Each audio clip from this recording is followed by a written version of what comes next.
Hello বন্ধুরা, আপনারা কেমন আছেন? আশা করি ভালো আছেন। আজকে আমি আপনাদের জন্য নতুন একটা রেসিপি নিয়ে আসি। তো এটা সিংড়া, দেখেন এই যে সিংড়া আপনারা সবই খান, কিন্তু বাড়িতে বানায় খান না, কিনা খান। তো আমি আজকে এই রেসিপিটা বাড়িতে রেসিপি রেডি করতেছি। তো চলেন বানান শুরু করি। আর এটা বানান খুবই সহজ, আর সহজ তরিকাত বানায় দেখা দেবো। তো যদি রেসিপিটা আপনাদের ভালো লেগে থাকে, লাইক করেন, শেয়ার করেন, আর আমার চ্যানেলটা সাবস্ক্রাইব জরুর করে দিন। আর দেখেন এই যে বানানো শুরু করে দিই। তো সর্বপ্রথমে দেখেন এই যে আলু সেদ্ধ করে নিয়েছি, আলুটা ভালো করে ধুইয়া তারপরে সেদ্ধ করে নিয়েন। আর এই যে সিলাই দেখেন, তো আলুটা ভালো করে আগে সিলিয়ে নিই, তারপরে এই যে আলুটা যে বানাবো, মশলা রেডি করবো। তার জন্য এই যে পেঁয়াজ কেটে নিছি, সাইডে দিতেছেন রসুন, আদা, ধনিয়া পাতা। তো এইগুলা দরকারের মধ্যে লাগবে, তো এই কারণে এডি রেডি করে নিছি। তো আপনারা এরকম করে রেডি করে নেন। তো চলুন বানান শুরু করি। চামচ যে সিঙ্গা বানানোর আগে যে মশলাটা রেডি করে রাখবো, তার জন্য দেখেন এই যে কড়াই মধ্যে তেল দিছি, দেওয়ার পরে জিরা, সরষে, আজওয়াইন, তারপরে এই যে কাসুরি মেথি যে কয় কাসুরি মেথি, তারপরে পেঁয়াজ আর হারা মরিচ এগুলো আগে কাইটে নিয়েছিলাম, এগুলা ভালো করে অল্প ফ্রাই করে রাখবো। আর এই যে বস্তুটা যে দেখেন ফ্রাই যে করতেছি, এটা কালারটা বেশি বেশি জ্বলান যাবে না, কালারটা খালি অল্প চেঞ্জ জ্বলে আসছে, এটা করা লাগবে। তো দেখেন এরপর নুন দিলাম, নুন দিলে আর কি বস্তুটা ফট করে পানি ছাড়ে গুলে যাতে দেখেন আমরা একবারে এটা পাকায় নিলাম না, করে নিলাম এই হিসেবে।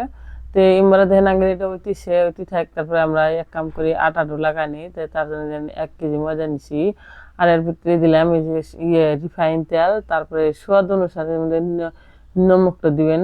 আর এই যে থোড়া অল্প দিবেন আজওয়াইন, আজওয়াইন দিলে কি গ্যাস হবে না, সেই কারণে এটা দেওয়াটা বেশি ভালো। অল্প হাত দিয়ে নেই করে কাজ করে দিন। আর দেখেন আমরা আটা আমরা লাগাইতেছি, এই সাইডে দেখেন মশলাটা আগে রেডি করা লাগবে। তো কালার হওয়ার জন্য অল্প হলদির গুঁড়া দিলাম। তো ওইসে এখানে দেখেন এই যে আলু যে আছে না, আলুগুলো আমরা হাতে ম্যাশ করে নিছি। আপনারা আগে আলু সিলাইয়া তারপরে হাতে ম্যাশ করে নেবেন, নিয়ে তারপরে করবেন। আর এই যে দেখেন কড়াইয়ের মধ্যে দিয়ে ভালো করে উল্টা পাল্টা করে দিয়ে মিলিয়ে নিয়ে রাখবো। তো গ্যাসটা যে আপনারা পেশেন্ট করে দিছি, গ্যাস আমার বন্ধ করা নাই, অন আছে, কিন্তু কম করে দেওয়া হয়েছে। তো এই সাইডে দেখেন আমরা আটাও গুলতেছি, আটা আগে ময়দা যে আছে ময়দাটাও আগে লাগাই রাখবো। তো এই রেসিপিটা আসলে থেকে আমরা ঈদের জন্য রেডি করতেছি, ঈদ আসতেছে সামনে, ঈদে আমরা ভাই থাকি যে কি বানাবো কি। তো এই রেসিপিটা আমরা তার জন্য নিয়ে আসলাম। তো ঈদের মধ্যে আমরা বানাবো, সেখানে আপনারাও বানায়েন। যদি ভালো লেগে থাকে লাইক করেন, শেয়ার করেন। তো দেখেন পানি একবারে যেন অল্প অল্প করে দিয়ে বানাবেন। আর আমরা দেখেন আগে আলুটা ভালো করে ম্যাশ করে নিচ্ছি। তো অল্প দেখেন কাঁচামরিচ আমরা দিচ্ছি, তার সাথে অল্প শুকনো মরিচের গুঁড়া দিতেছি, যে মরিচটা কম হয়েছে। আর এই যে দেখেন মেন বস্তু হচ্ছে এই যেটা পাও ভাজি মশলাতে, এর ভিতরে না পাও ভাজি মশলাটা দিলে কি সেরকম স্বাদ হয়, স্বাদটা ভালো লাগে, সেই কারণে পাও ভাজি মশলা আছে না, সেটা উপরে দিলাম। এখন এটা ভালো করে আবার করা মিলানো নেবো। আর এই যে মটরটা যে আছে দেখেন আগে ধনিয়া পাতা যে আছে দিয়ে নেই। তো ধনিয়া পাতা যদি আপনাকে থাকে বেশি করে দিবেন, ধনিয়া পাতাটা কি এটা দিলে হারে স্বাদটা বেশি ভালো হয়, বাসনাটাও আসে। তো এই ধরেন এরা মিক্স করে নিয়ে নেই। আর যে এই মটরটা যে মটরটা ভালো করে আমি সিলাইয়া করে দিছি, সেদ্ধ হবার নিয়ে দিছি। তো এই মটরটা এবার কাঁচাটা দেওয়া যাবে না, কাঁচাটা দিলে ভালো হবে না। তো চলেন আর আমরা দেখি আটা আঙ্গের কি অবস্থা। এই যে আঙ্গের আটা আমরা নাগাইতেছি। তো এখন নাগানো হয়েছে, বেশি টাইটও নাগান যাবো না, বেশি ঢিলাও নাগান যাবো না। আটা লাগানোর পরে ধরে আমাদের তেল দিবেন, অল্প তেল দিয়ে হেরে সাইডে আধা ঘন্টার মতো এটা রেস্ট থুবেন। এই দেন আটা ছানা হওয়া গেছে গা, এখানে আধা ঘন্টার জন্য রেস্ট দিয়ে দেয়। তো এটা রেস্ট করতে থাক, তারপরে আমরা এই যে মশলাটা রেডি করে নিই। দেন এই যে মশলা আঙ্গেরে উল্টা পুল্টা করে দেখেন মিক্স করে না রাখবো। তো দেন মশলাটা আঙ্গেরে ভালো করে যে রেডি করে নিতেছি। তো আপনারা এরকম করে এই মিক্স করে নেন। আর এই সাইডে দেন আমরা আটাটা আধা ঘন্টা রেস্টে থুইছিলাম, এখানে যে বানাই। আর এই যে দেন ছোট ছোট করে আমরা করবেন, আটার গোলা বানায় নেবেন আগে। দেন এই যে গোলা বানায়, আর এই রুটিটা যে বেলবেন খালি দিগলে দিগলে বেলবেন, রুটিটা গোল করে বেলা যাবে না। এই যে দেন এইভাবে দিগলা করে গুলেন করবেন, বেলে নেবেন। আর একটা মধ্যে দেখেন 2টা করে সিংড়া হবে একবারে। তো এবার দেখেন দিগলা বানা নিলেন। আর এই যে মধ্যে সাথে চিহ্ন দিলেন, মানে কি চিহ্ন দেওয়া হইলো। আর এই যে মাঝে দিয়ে কেটে দিলাম দেখেন। আর এই যে ওটা বানান দেখেন, এই যে ওখানে ফার্স্টে কাটা ফেলে যাচ্ছে না, এগুলো ধুইরে এই যে ওখানে ই করে আটকা দিবেন। আর যদি আপনার কাছে বা না আটকে এক কাম করবেন, সাইডে অল্প পানি ভরা নেবেন। পানি ভরা নিলে কি বস্তুটা ফট করে নেকে যাবে।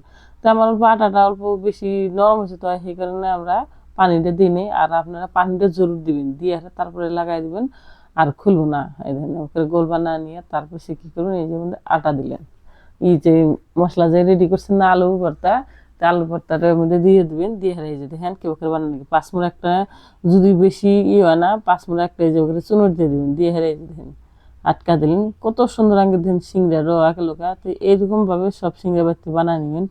এই যে দেখেন ওকরা আটার গোলা নেওয়া লাগবে, ছোট ছোট করে আটার এই গোলা বানিয়ে নেবেন, তারপর সে বস্তুটা বানাবেন। দেখেন তো গোলা বানানা গেলে যে ওকে একটু বানায় দেখা যায়, এই ফুলে কাটা ফুলে না দেখেন দেখা দিলাম। এই ফুলে পানি বাড়া নিয়ে দিন, অল্প অল্প পানি বাড়া নিলাম, নেওয়ার পরে আর এটা ভাজ দিবেন। কাটা ফুলে আর না করে ভাজতে নাকবো, এটা লক্ষ্য রাখবেন সবসময়। এই দেখেন ট্যাংরে যে দেখেন এটা জোড়া লেগে গেছে গাতে, এক কাম করি এখন এর ভিতরে মশলা দিয়ে রাখবো, মশলাটা দিয়ে তারপরে এটা ফোল্ড করে নেবো। দেখেন আর বানান খুবই সহজ। আর প্লিজ দেখেন আমরা কত কষ্ট করে আপনাদের জন্য এই ভিডিওগুলো নিয়ে আসি, আগের মেলা কষ্ট হয়, কিন্তু কিন্তু আপনার করে লাইক শেয়ার করতে 2 সেকেন্ডের দরকার না, 2 সেকেন্ডও লাগে না। আর সাবস্ক্রাইবে লাইকে পয়সা লাগে না, ফ্রিতে হয়। কিন্তু যদি আপনাদের ভালো লেগে থাকে প্লিজ লাইক করেন, শেয়ার করেন, আর আমার চ্যানেলটা সাবস্ক্রাইব করে দিন। আর এই দেখেন এইভাবে 2 সাইডে তো ওখানে চিপকে দিবেন। আর যদি আপনাদের এইটা বড় হয় তাহলে 5 মিনিট চুন দিয়ে দিবেন, তাহলে সিংড়াটা সাইজের দেবো। তো আমার দেখেন এই ফুলে ছোট আসলে, তো সেই কারণে আমি চুনারটা দিই নেই। কিন্তু চুনারটা দিলে ভালো আর কি, সিংড়াটা ছোট সাইজ হয়, গুটমা সাইজ হয়, বড়িয়া দেখা যায়। তো এই দেখেন ইয়াক বানাইতে বেশি সময় না, কেন আজকে আগের বাড়িতে ফাংশন আছে, তো সেই জন্য আমরা বাড়িতে রেডি করতেছি। তো ভাবলাম আপনাদের দর্শককে দেখা দেয় যে কিভাবে সিংড়াটা বানানো হয়। আর দোকানদারে আগে থেকে কত লিটা খাওয়া দেখেন, আমরা বাড়িতেই 1 কেজি ময়দা দিয়ে কমসে কম 60-70টা সিংড়া আমরা বাড়িতে রেডি করতেছি। আর দেখেন 1 কেজি আলু গেছে, বাকি এর ভিতরে কিছুই না, বানান খুবই সহজ। তো এইভাবে আপনারাও বানান, বানায় বাচ্চা খাওয়ান, আপনার পরিবারে খাওয়ান, খালি খায় কমেন্ট করেন কিরম হয়েছে। আর এই দেখেন কত সুন্দর সুন্দর আগেরে সামোসা বাড়িতে রেডি হইতেছে। তো এইভাবে এরকম করে না, সব টিজিকেটা আছে সব কেটে এরকম করে বানানি আগে। এই দেখেন তো দেখেন একটা একটা করে এই যে করে বানাবেন। 5 মিনিট চুনোরটা দিন, যদি আপনাদের না 5 মিনিট একটা চুনোর দিন বড়ি হবো। আর বেলাম এসে কমেন্ট করে যে আঙ্গেরে সিংড়া বানাই ঠিক আঙ্গের ভালো না, ফুলে না, সাইডে থাকে শক্ত থাকে। কিন্তু আঙ্গেরে যে ভিডিও চ্যানেলে দেখতেছেন এটা পুরো ভিডিও যদি দেখেন আনে করে কোন এরকম হবারই পারে না, ভালো হবো, ক্রিস্পি হবো, ক্রাঞ্চি হবো, তারপরে ইয়ে সিংড়াগুলো একটা নষ্ট হবো না, সব আপনাদের পারফেক্ট হবো। তো এই যে দেখেন আমরা কত গুণের সিংড়া একবার বানাই রেডি করছি। আর এই সাইডে দেখেন আমরা ব্রেড পকোড়া বানাইতেছি, এবার এই যে পকোড়ার আটা লাগাইতেছি, তার মানে আগের বাড়িতে ফার্স্টে করছি যে ফাংশন আছে। এই যে দেখেন একটা একটা করে এই যে সিংড়া যে আছে না আমরা বানাই জোর করছিলাম, তেলে দেন মিডিয়াম গরম করেন না, তেল যে গরম করবেন বেশি হিটে গরম করবেন না, বেশি হিটে গরম করলে তেল ডঙ্গেরে যাবো, আর এই যে সিংড়াটা যে জ্বলে যাবো, সেই কারণে মিডিয়াম গরম করে তারপরে এই যে দেন দিবেন। আর যেটি আটে হিডি দিবেন। এই দেখেন আগের বেলায় একসাথে 8-10টা এসে 8-10টাই দিছি। দেখেন অল্প অল্প দেখেন কমিয়ে এখন এইটা ঘুরা ঘুরা ঘুরা ঘুরা দেখেন ভাজা এনে রাখবো।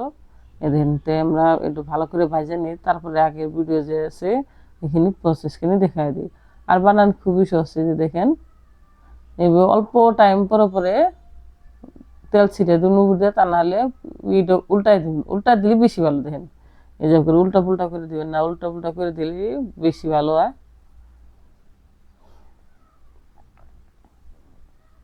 আর বানান খুবই সহজ। এই যে দেখেন আর বেশি মুশকিল না, মানুষের ভাবে হিরম কঠিন, কিন্তু যে কোনো কাম একটা নিজে আরম্ভ করলে সে সহজ হয়। কারণ আরম্ভ না করে খালি কলি হারে কোনোদিন বস্তুটা সহজ না, আরো কঠিন লাগে, আরো বেশি কঠিন লাগে যে হে কিবা করে বানাবো। কিন্তু যদি আপনারা কোশিশ করেন আগের থেকে ভালো আপনারা বানাবার পারবেন। এটা আগের 100% দেওয়া আছে। এই যে দেখেন এই যে থোড়া এর যে কালার যে আছে না অল্প, এই কালারটা চেঞ্জ হলেছে নামাবেন। এই যে দেখেন কালারটা আগের লাল লাল অল্প কালার আছে না, দেন এখনো অল্প আছে বা নাই, কিন্তু এই যে দেখেন কালারটা একবারে চেঞ্জ হলে হাতে, তারপরে এই বস্তুগুলো তোলা নেব। এই যে দেখেন কালার চেঞ্জ হয়েছে, এই দেখেন। আর অল্প আছে, বেশি নাই। আর ইটা যে বাঁচতে গেলে অল্প ধৈর্য দরকার, ধৈর্য রাখা লাগবে। একবারে বেশি স্পিডে দিলে পুড়ে যাবো, স্পিডে দিয়ে যাবো না, অল্প অল্প গ্যাসে এই কারণে গ্যাস একবারে কম করে দেন দিয়ে তারপরে সে এই সিংড়াটা ফ্রাই করানো যাবো। আর আগে সিংড়া দেখেন একটা সিংড়া ভাঙেও নাই আর ফাটেও নাই। তো আনেরা এই পদ্ধতিতে যদি বানান, আপনি এগুলো সিংড়াও একটা ভাঙবো না আর একটা নষ্টও না। দেখেন আগে যে কেটা দিছি সব কেটাই ভালো হয়েছে। এই যে দেখেন, ইনশাল্লাহ আপনারা বানান, আপনাগুলো ভালো হবো, আগের থেকে ভালো হবো আপনাগুলো কোশিশ করলি। তো আপনাদের রেসিপিটা কীরকম লাগলো, ভালো লাগলে প্লিজ ফেসবুকে শেয়ার করে দিন। আপনাদের একটা লাইক কমেন্ট শেয়ারে আঙ্গের অল্প উপকার হয় যদি, তো আপনারা করে দিন। আর এই দেখেন লাল হয়েছে না, এখানে সিংড়াগুলা তুলে নিয়ে দেখেন, বেশি বাজলে আরে পুড়ে যাবো, পুড়ে গেলে আরে টেস্টটা যে খারাপ হবো। তো আঙ্গের পুরার দরকার নাই, আঙ্গের লাল হলে আরে ওগুলো। তো এই যে দেখেন রেডি হয়ে গেছে, দেখেন কতগুলো সিংড়া।